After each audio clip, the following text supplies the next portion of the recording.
আমরা ঠিক এই মুহূর্তে আছি হচ্ছে বাইতুল মুকাররমের পূর্ব গেটে। এখানে কিন্তু সাধারণ জনতা তারা দাবি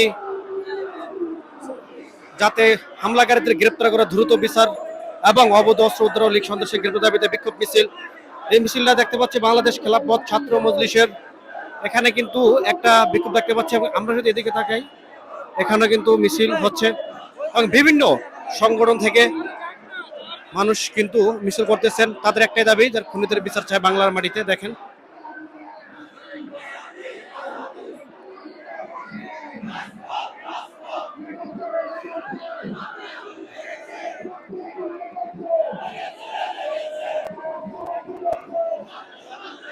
মিছিলটা কিন্তু সামনে আসতেছে।